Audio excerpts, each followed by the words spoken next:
Shabbat Shalom familia, ¿qué tal? Bendiciones, es un gusto saludarles, es nuevamente en su programa Torah, un estilo de vida en algo nuevo para ti.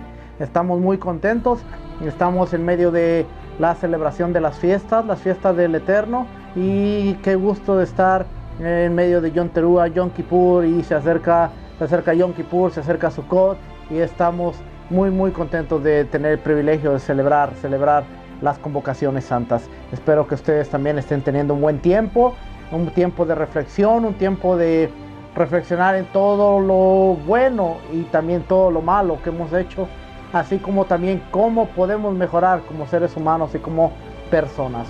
Amén. Pero estamos aquí nuevamente en nuestra cita para estudiar la palabra, la Torah, la palabra de nuestro eterno Rey. Así es que como cada semana vamos a seguir continuando en el tema de identidad, en el tema de qué fue lo que pasó, cómo caminó Israel, hasta dónde hemos llegado, y entender un poquito por qué es necesario que regresemos a las raíces de nuestra fe, a las raíces hebreas. Amén.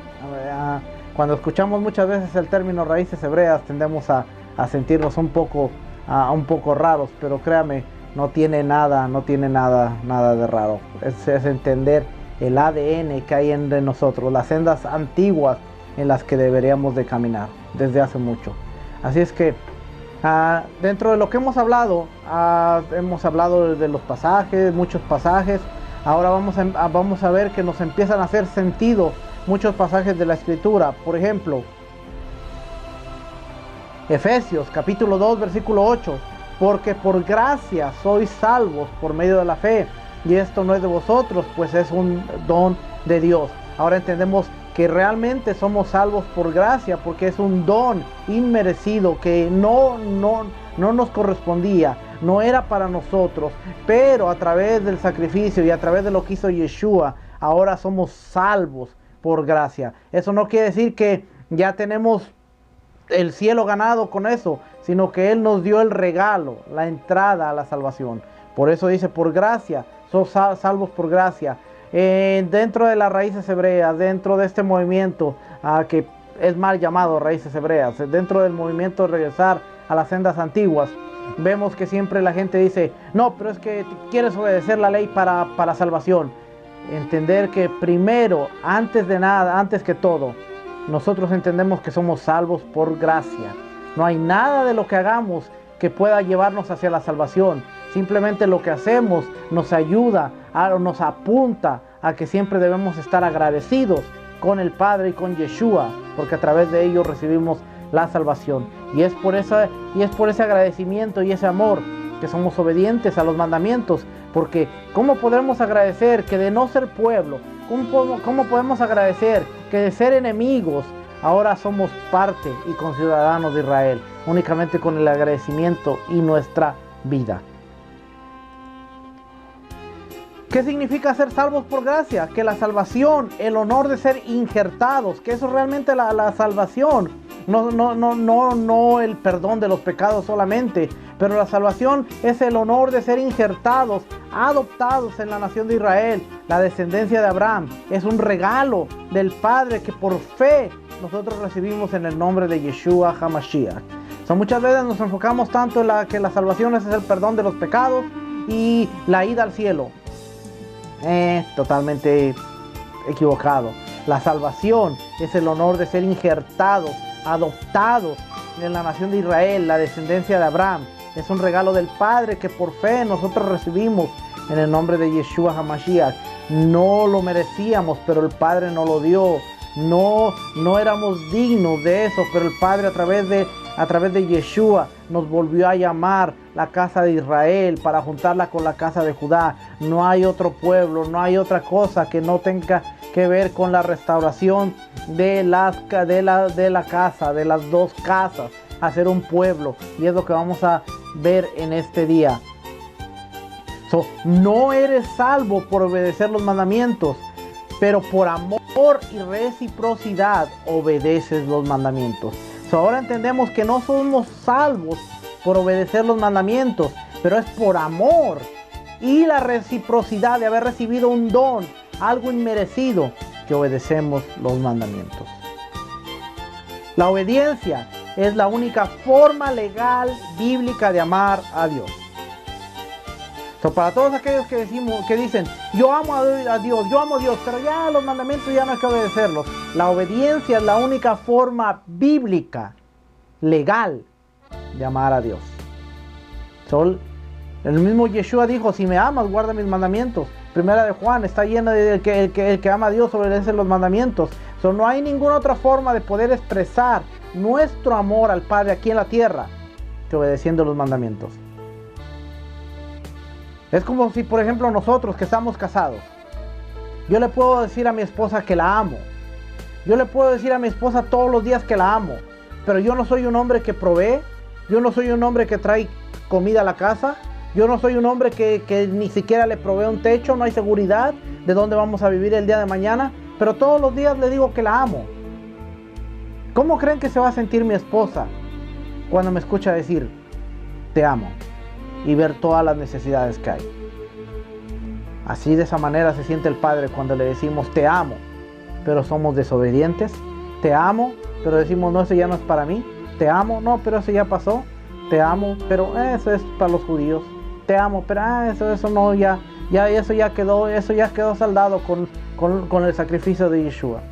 No, la obediencia es la única forma legal, bíblica de amar a Dios.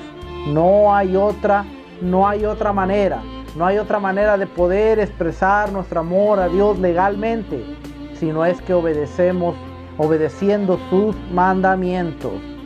Obedeciendo sus mandamientos es la única manera de poder expresar.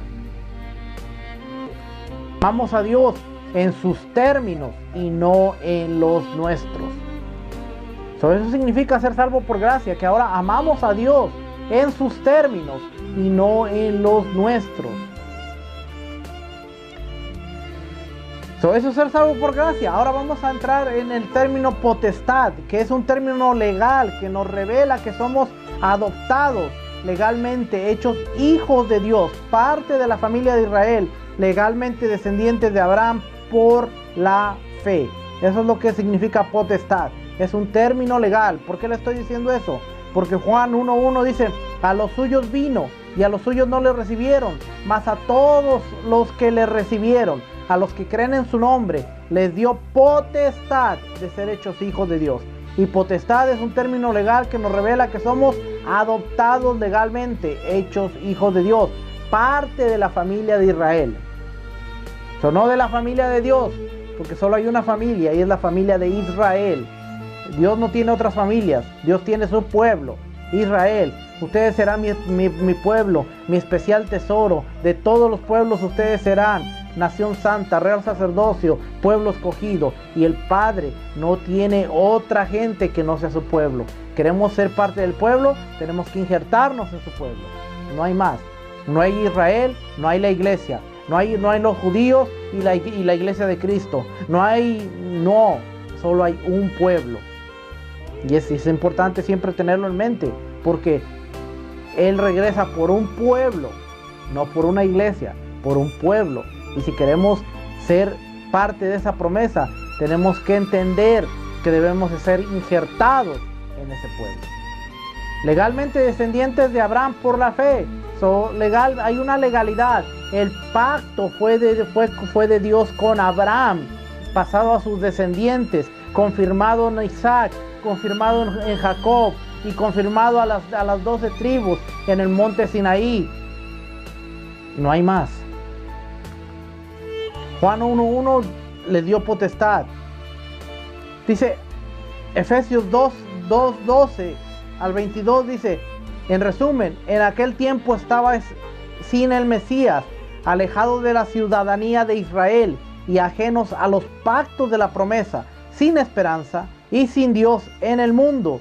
Pero ahora en Yeshua HaMashiach, vosotros que en otro tiempo estabais lejos, habéis sido hechos cercanos por la sangre del Mesías.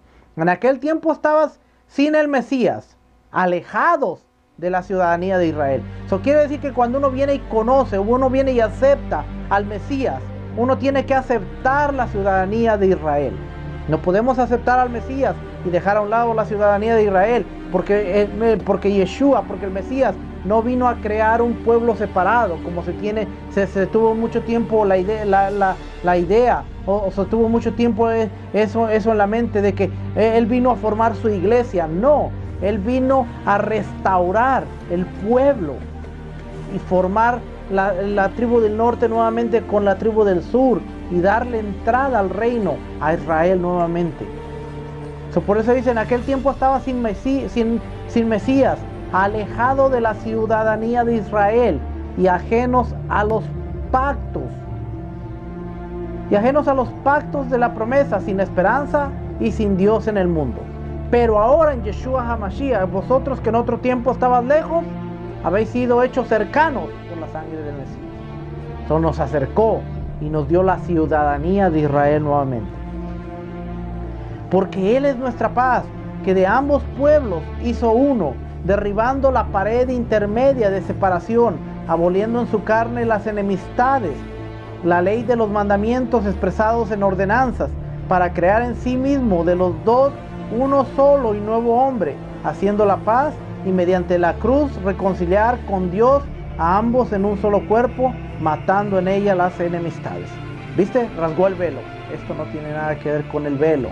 El muro de separación no tiene nada que ver con el velo. Es más, ya entendiendo y estudiando un poco, vemos que había 3 velos en el tabernáculo, en el templo. ¿Cuál de los 3 se rasgó? No era el que daba la entrada al lugar santísimo, pero tenemos que estudiar el templo, tenemos que estudiar todo lo que concierne al templo, pero muchas veces por no estudiar se nos hace más fácil decir, el velo se rasgó y tenemos entrada y ahora entramos al lugar santísimo, cuando eso no fue lo que pasó. Podemos decir entramos al lugar santísimo porque ahora tenemos acceso a la entrada del Padre a través de Yeshua, sí, pero no se rasgó el velo, que daba al lugar santísimo. Vamos a ver, la pared de separación se está refiriendo a la pared que había entre la casa de Shammai y la casa de Giliel. Usted está viendo estos muñequitos aquí, uno es Shammai y otro es Giliel. Son 2 de las escuelas farisaicas más importantes y más influyentes dentro de los tiempos de Yeshua y después de los tiempos de Yeshua. Shammai y Giliel. Los 2 eran fariseos, los 2 tenían diferentes maneras de interpretar la escritura. Shammai y Giliel. Shammai era un poco más rígido, un poco más fuerte, no permitía que los gentiles entraran al reino. Giliel era un poco más abierto a que el reino era también para los gentiles. De ahí viene Pablo. Shammai, de la escuela de Shammai viene Pedro, y ahora usted entenderá por qué Pedro no quería ir a predicar a los gentiles y por qué Pablo sale de Giliel y él ahora era un poco más abierto a lo que eran los gentiles. Esa es la pared de separación. Eso es lo que se derrumbó. Eso es lo que cayó, no el velo del templo solamente. Si bien la mayoría de nosotros hemos sido educados para pensar que todos los fariseos eran iguales, en realidad había 2 escuelas fariseas diferentes en el primer siglo. La casa de Shammai era ultra conservadora y muy antigentil, mientras que la casa de Giliel, déjenme le pongo este aquí para que lo pueda ver. Mientras que la casa de Giliel era más liberal. Las interacciones con Yeshua, de Yeshua con los fariseos, a menudo nos muestran que él tenía mucho más en común con la ideología de la casa de Giliel. Este tema proporciona un trasfondo importante para comprender el judaísmo del segundo templo. Beit Shammai y Beit Giliel, es necesario señalar que estas 2 escuelas eran fariseas. En la pluralidad del judaísmo del segundo templo, donde Shammai y Giliel destacaban, lo cierto es que el fariseísmo era de lo mejor, doctrinalmente hablando, del judaísmo de la época de Yeshua. En muchas ocasiones, Yeshua respaldó la halajá de Giliel y de Shammai. De este último, como por ejemplo el divorcio, había siempre gran tensión entre Shammai y Giliel. Giliel amaba a los gentiles y consideraba que mientras más se le enseñara Torá, más amarían a Israel y menos antijudaísmo existiría en el mundo. Shammai, por su parte, odiaba visceralmente a los gentiles y se oponía a enseñarles Torá, las costumbres y leyes judías. Aunque los fariseos eran muy pluralistas, había 7 sectas diferentes dentro de ellas. El balance de autoridad del fariseísmo venía dado por el tribunal dirigido por Shammai y por el tribunal dirigido por Hillel. Ambos tenían su propia yeshiva, que es escuela de formación de rabinos y jueces. Preparaban sus discípulos y dominaban la vida nacional de Israel desde los días previos al nacimiento de Yeshua. Importante, fíjese, nosotros siempre habíamos visto los fariseos, los saduceos, pero ahora a través de esto nos damos cuenta de que había varios grupos y había 2 escuelas, las más fuertes, Hillel y Shammai, y por eso vemos que a veces Yeshua como que está a favor, pero estaba en contra, y había un grupo y había otro grupo, estaban los de Hillel, estaban los de Shammai. Había veces que concordaba con la ideología de un grupo, pero no necesariamente con el otro, y en algunas otras ocasiones era viceversa. Pero ahora entendemos que Shammai y Hillel amaba a los gentiles, por eso viene Gamaliel, y luego Pablo estudia con Gamaliel, y Gamaliel era el nieto de Hillel, para que usted vaya viendo la historia. Él decía, mientras más se les enseñe Torá, más amarán a Israel y menos antijudaísmo existirá en el mundo. Shammai, por su parte, los odiaba a los gentiles y se oponía a enseñarles Torá, todas las costumbres y las leyes judías. Y había 7 sectas diferentes dentro del fariseísmo. Cuando decimos los fariseos eran malos, ¿cuál de todos? Porque eran 7 grupos. Los fariseos no estaban de acuerdo con Jesús, ¿cuál de los 2 grupos? ¿Y en qué no estaban de acuerdo? Por eso a veces se nos hace difícil entender todos los evangelios, porque no entendemos que estaban los saduceos, estaban los fariseos de Hillel, los fariseos de Shammai, estaban los helenistas que venían, estaban muchos más grupos, de los cuales los helotes, y había más grupos que estaban ahí. Muchos querían helenizar a Israel, muchos estaban con las corrientes helenistas, griegas, las corrientes persas que estaban queriendo helenizar. En los tiempos de Yeshua todo esto estaba ocurriendo y había una gran corriente y había un gran movimiento, para que entendamos que no solo eran los fariseos y los saduceos. Y venían unos y querían tentarle. ¿Quién era el grupo? ¿Qué creían? ¿Qué era lo que buscaban? Cuando entendemos todo eso, vemos el argumento y cómo contestaba Yeshua. Porque aunque eran diferentes grupos, Yeshua los conocía a todos por igual. Él sabía las intenciones que cada uno de ellos traía.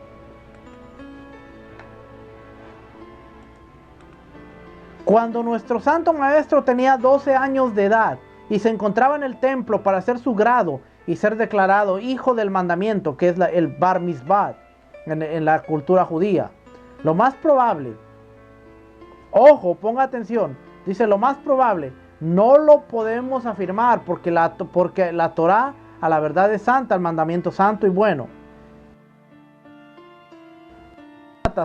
Categóricamente, ¿qué es lo que podemos, lo más probable es que Shammai y Hillel estuvieron entre los doctores que se admiraban de sus respuestas, de las respuestas de Yeshua en el templo. Debido a la influencia política venida sobre los saduceos y del respaldo de la guardia romana, Shammai logró sentarse en la silla de Moshe, la autoridad principal, y se inició un proceso de grandes disputas entre las 2 casas, la de Shammai por un lado y la de Hillel por el otro. Todo empezó cuando una vez en el mando principal, Shammai introdujo 18 medidas extraordinarias a fin de hacer más difícil para un gentil convertirse al judaísmo, y están encontradas en el Talmud Shabbat, en la sección 13b al 17a. Usted encuentra todo esto ahí en el Talmud. Hillel se opuso a tales medidas, pues con ellas sería del todo imposible para el gentil amar a los judíos y procurar convertirse al judaísmo. Por eso Shammai era estricto y por medio de esos principios les hacía difícil la entrada al gentil, prácticamente lo hacía miserable y lo exponía a una vida difícil, lo hacía infeliz por tanto decreto. Por ejemplo, en una ocasión Yeshua le dijo a unos fariseos: ¡ay de vosotros, escribas y fariseos, hipócritas! Porque recorréis mar y tierra para ser un prosélito. Un prosélito es la persona que estaba haciendo el proceso de conversión. Dentro de la escuela, dentro del pensamiento de Shammai, era bien difícil. Y por eso Yeshua dice: ¡ay de vosotros, escribas y fariseos, hipócritas! Porque recorréis mar y tierra para ser un prosélito, y una vez hecho, la hacéis 2 veces más hijo del infierno que vosotros. Porque era bien difícil lo que hacían, la opresión y todo lo que hacían. Y una vez que lograba convertirse, decían: le han hecho la vida imposible. ¿De qué está hablando Yeshua? Él se está refiriendo a estos 18 principios que Shammai había impuesto para los gentiles que deseaban hacer conversión. Es decir, hacerse judíos. Aquellos que eran llamados prosélitos. Cuando Yeshua dice que cuando un prosélito lo hacen 2 veces más hijo del infierno, se está refiriendo a esos 18 principios que descargaban un resentimiento por el gentil que le impedía vivir adecuadamente, ya que las 18 cargas impuestas lo hacían infeliz. Y aún en el tiempo de ahora, hacerse judío es un proceso bien difícil. Por eso cuando la gente dice: ¡ay, ya te hiciste judío!, lo único que nos queda, familia, es reírnos, porque la gente no entiende. Y decir lo que dijo Yeshua: Padre, perdónalos porque no saben lo que dicen. Ojo, mucho ojo. Recuerde que Pablo hace referencia de esto en la carta de los Gálatas. Y si ignoramos este dato del judaísmo, llegamos a conclusiones erradas. Con respecto a la conversión de los gentiles, no fueron las únicas controversias entre los 2 jueces. En realidad diferían prácticamente en todo. Por ejemplo, Shammai decretó que los holocaustos no debían presentarse en el día primero de las 3 fiestas principales. El Talmud es una colección literaria judía de enseñanzas, leyes e interpretaciones basadas en la Torá del Antiguo Testamento. Cuenta con 2 partes, la Mishnah y la Gemara. La Mishnah, escrita en hebreo, es la forma literaria de la traducción oral judía y que muchos judíos consideran como igual a la escritura del Antiguo Testamento. Existen 2, el Talmud, el de Jerusalén, y el Talmud de Babilonia. El de Jerusalén fue recopilado en Israel en el siglo III. El Talmud de Babilonia fue recopilado un par de siglos después. Hay que tener mucho cuidado, porque a veces hay mucha gente que enseña muchas cosas del Talmud, la Mishnah, la Gemara, pero si todo esto no tiene su base en la Torá y en la Escritura, no podemos estar diciendo: el Talmud dice, la Mishnah dice, la Gemara dice. Sí, pero ¿qué dice la Torá? ¿Qué dice la Escritura? La Torá es lo más importante que tenemos. Los demás son comentarios, cosas que nos ayudan a reafirmar el pensamiento de la Torá, conocimiento que nos ayuda a entender un poco mejor. Pero no podemos tomar estos libros del Talmud, la Mishnah, la Gemara y decir: esta es la base de mi fe, y dejar a un lado la Torá. Ojo, porque eso es importante. La Torá va sobre todas las cosas. Es como cuando decimos: no podemos poner a Pablo sobre la Torá, no podemos poner a los discípulos sobre la Torá, no podemos decir: Pablo dijo. Sí, pero ¿qué dice la Torá? La Torá siempre es lo más importante que tenemos, la base de nuestra fe. Mientras que Hillel decretó que debía presentarse el primer día los sacrificios. Hillel decretó que debía presentarse el primer día porque la Torá a la verdad es santa, el mandamiento es santo, justo y bueno. Como podemos apreciar, la tensión era muy fuerte. En total hubo más de 300 controversias legales, halágicas legales, entre Shammai y Hillel. Más de 300 controversias. Pero estos 2 grupos siempre respetaron su punto de vista y trabajaron juntos. Una cosa que podemos entender de todo esto de Shammai y Hillel es que por más controversia que tuvieran, siempre trabajaron juntos en pos del reino. Cosa que no pasa dentro de nuestros días. ¿Por qué? Porque ahora alguien tiene una idea, alguien tiene algo arraigado, un sistema. Alguien dice: yo he vivido en el cristianismo 15 años y tú no me vas a, y tú ahora vienes con esto, tú y yo no podemos trabajar juntos, hay que cortar. Si algo aprendemos de esta gente es que aunque ellos tenían sus controversias, aunque ellos tenían sus diferencias, trabajaban juntos para caminar en pro del reino. Y ahora los cristianos se cierran. Los testigos de Jehová se cierran. Los mormones se cierran. Todo el mundo se cierra por vivir su idea solamente. Tenemos que ser abiertos a aprender los unos a los otros. Tal vez no estamos de acuerdo, pero aún así debemos escucharnos. Tal vez no estamos de acuerdo en cosas, pero debemos escucharnos. Hay veces que escuchamos a maestros que no vamos a estar de acuerdo en todo, pero vamos a tomar todo lo bueno que ellos pueden aportarnos. Nosotros no lo sabemos todo. Necesitamos ayuda de gente que nos ayude en todas las áreas de nuestra vida. Y si algo tenemos que aprender de esta gente, es eso. Esta gente tenían sus diferencias, más de 300, pero siempre trabajaron juntos para extender el reino en la tierra. Y eso lo tenemos que aprender. El mismo Yeshua dijo, si no es contra nosotros, con nosotros es. Si algo va a darle honra y gloria al reino, ¿para qué estar atacando? ¿Para qué estar tirando? ¿Ven? Vamos a seguir adelante. Pedro seguía a la casa de Shammai, mientras Pablo a la de Giliel. Uno de los edictos de la casa de Shammai era, Pablo amonesta a Pedro, pues él siendo judío compartía la mesa con los gentiles. Sin embargo, cuando llegaban los judíos, se apartaba de los gentiles por temor a ellos. Hay una ordenanza rabínica de la escuela de Shammai que prohíbe entrar a la casa de un gentil.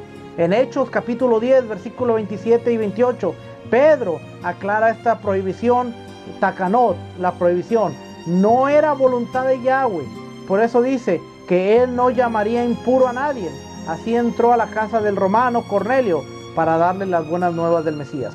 Pedro dice, ustedes saben que está prohibido. ¿Por quién? Por la casa de Shammai. Era un decreto, pero no por Yahweh. Porque Yahweh dice, a lo que yo he limpiado no llames impuro. Déjate el decreto porque yo te estoy dando una misión. Y Pedro tiene que seguir, tiene que ir. Y él convivía con los gentiles, pero cuando venía el grupo de parte de los judíos, se apartaba. Y Pablo va y le dice, eres un hipócrita porque estás haciendo esto. Y ya usted ve que hasta Jerusalén tienen que subir por el problema que se suscitó. Sin embargo, Pablo comenta que la actitud de Pedro era otra en Antioquía y se apartaba de los gentiles para no ser visto de los judíos. Situación esta que ya se había presentado con anterioridad entre Pedro y los demás judíos.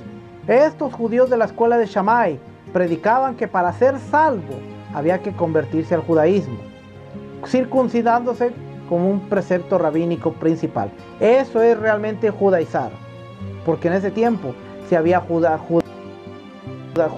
decían, si no te circuncidas y si no haces todo, si no te conviertes al judaísmo, no puedes ser salvo. Muy diferente a las personas como nosotros que decimos hay que obedecer los mandamientos por honor a que somos salvos por gracia. Eso no es judaizar, eso es regresar a la verdad. Tenemos que entender, judaizar es aquel que dice, si no te conviertes al judaísmo no eres salvo. En algún momento de parte nuestra lo ha escuchado. Si es así, le pido disculpas, pero yo creo que hasta el día de hoy de mi boca nunca he escuchado el decir, si no te conviertes al judaísmo no vas a ser salvo, porque ni judío soy yo y yo no espero ser judío y nunca voy a poder ser judío. La próxima vez que alguien le diga, mira, ya te van a judaizar, entienda bien el concepto. ¿Me están hablando de convertirme al judaísmo? ¿Me están hablando de hacer cosas que me van a llevar a ser judío? ¿O me están hablando de cosas de conocer mi identidad como creyente que yo debería conocer y que la Iglesia Católica me robó? Porque si yo no entiendo esas bases, y discúlpeme lo que le voy a decir, si usted no entiende las bases de su fe, usted es un católico disfrazado de cristiano. Vamos a continuar.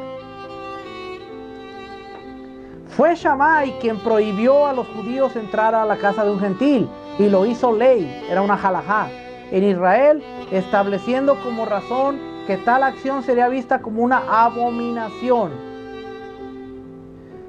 Juan 18, 28 al 29 dice: llevaron a Yeshua a la casa de Caifás, al palacio del gobernador romano. Como ya comenzaba a amanecer, los judíos no entraron en el palacio, pues de lo contrario, faltarían a las leyes de la pureza ritual, y entonces no podrían comer la cena de Pesaj. Por eso Pilato salió a hablarles. Hechos 10, 27 al 28. Mientras hablaba con él, entró y encontró a muchas personas reunidas. Kefa les dijo: ustedes saben que a un judío le prohíbe su religión tener tratos con extranjeros o entrar en sus casas. Fue Shammai quien levantó una pared intermedia de separación tan grande entre judíos y gentiles que hizo prácticamente imposible para los gentiles participar de la fe judía. Muchos pensábamos que la pared intermedia de separación que Pablo mencionó en Efesios era una pared, era un muro del templo llamado Soreg, que impedía acceso de los gentiles al templo. Aunque Pablo hablaba mucho del lenguaje del templo, podía haberse metafóricamente referido a esta pared, pero en contexto y a la luz de la obra reconciliadora del Mesías, tenemos que entender que el tema era la división de estas dos casas, que estas dos causas estaban causando entre las comunidades hebrea y la opresión de la casa de Giliel sobre los gentiles que estaban regresando a la Torá por medio de la obra del Mesías resucitado. El Soreg, esta era una piedra de advertencia colocada en el muro de partición del templo de Herodes en Jerusalén. La pared fue diseñada para dividir el acceso al área para el culto, conservado para los israelitas, y el acceso separado, para que lo vea bien, y el acceso separado de los gentiles. Esta fue una interpretación literal de la intención de Números 1:51. Y cuando el tabernáculo sea lanzado, los levitas lo armarán, y el extranjero que se acercare morirá. Y ahí tenía unas letras que dice: no se permite intruso en el patio y dentro del muro que rodea el templo. Quien entre invitará a la muerte por sí mismo. Eso era una pared de advertencia, que el que entraba moría.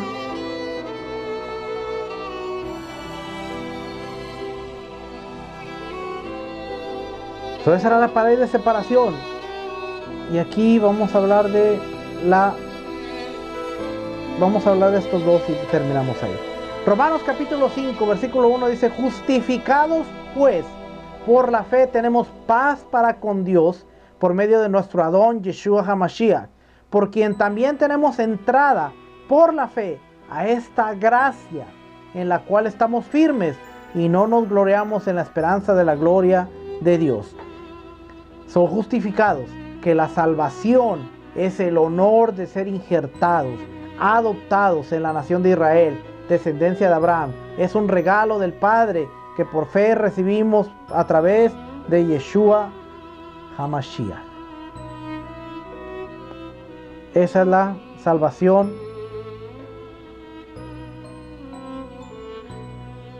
Pablo explica lo que significa judaizar.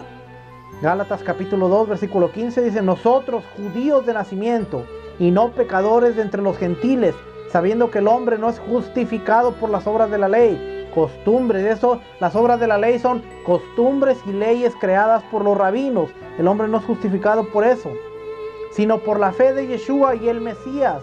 Yeshua el Mesías. Nosotros también hemos creído en Yeshua el Mesías para ser justificados por la fe del Mesías y no por las obras de la ley, costumbres y leyes creadas por los rabinos, no la Torá. Hay que entender cuando leemos Gálatas, cuando dice las obras de la ley, son las costumbres y las leyes creadas por los rabinos. Por cuanto las obras de la ley, costumbres y leyes creadas por los rabinos, nadie será justificado. Cuando usted entiende esto, usted se da cuenta que en ningún momento se está mencionando a la Torá, sino se está mencionando a las costumbres, a las leyes, a todo lo creado por los rabinos, por Shammai, por Giliel, pero no a la Torá en sí misma. Pablo aclara que aún ellos siendo judíos y no gentiles, pecadores, solo son salvos por la fe en Yeshua. Con más razón los gentiles fueron justificados por él. El único camino para ser salvos para toda la humanidad es por medio de la fe en Yeshua el Mesías. No hay otro camino ni otra forma. Nadie puede ser justificado por las obras de la ley, costumbres y leyes creadas por los rabinos o la interpretación legalista de la Torá, o sea, por obedecer los mandamientos, costumbres y leyes creadas por los rabinos. La salvación es solo por fe en Yeshua y la obra redentora. Yeshua entonces murió pagando una deuda por todos, que todos generamos por causa de nuestra desobediencia. Pero quedamos claros, Yeshua no murió para anular la ley, o sea, la Torá. O sea, como dicen los escritos del Nuevo Testamento, la ley nomus en griego. Yeshua no murió para anularla. Él murió para pagar con su vida una deuda nuestra sentencia de muerte. Yeshua la pagó. Procuremos no generar una nueva sentencia de muerte, viviendo en obediencia y dependiendo de su misericordia.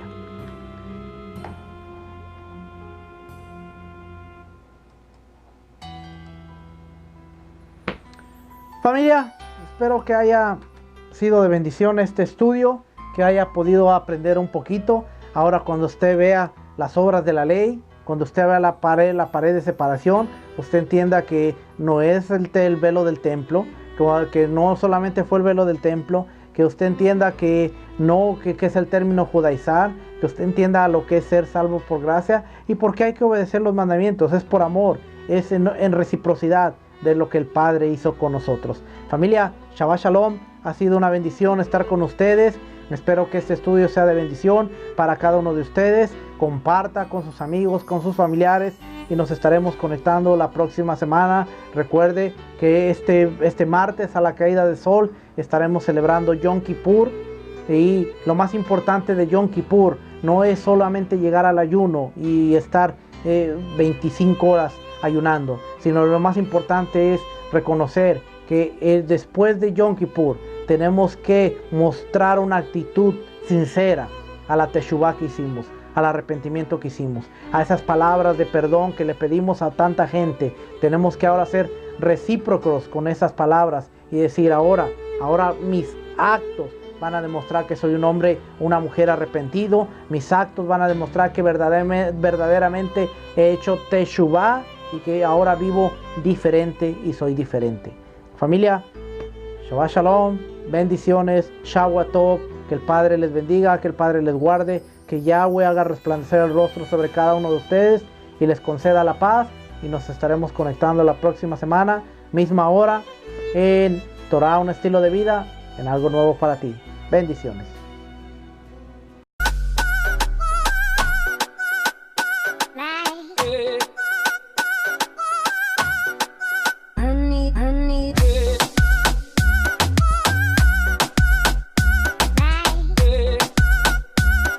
Queremos que usted sea parte de esta campaña Unidos contra Billow, poniendo, ¿verdad?, ese link que está en pantalla en su página de GoFundMe y pueda donar, hacer una donación para ayudar en esta batalla contra el cáncer. Así que sea parte de esta gran bendición. Que no haya un porqué, obedecerte sin cuestionarte, seguir caminando aunque no pueda ver. Vamos a hacerlo a tu manera. Quiero seguirte en que no haya un porqué, obedecerte sin cuestionarte, seguir caminando aunque no pueda ver. Vamos a hacerlo a tu manera. Llévame de tu mano, Dios, que no sea yo hablando, que sea tu voz. Desde hoy sigo tu paso confiando en tu palabra y entregándote completamente todo lo que soy.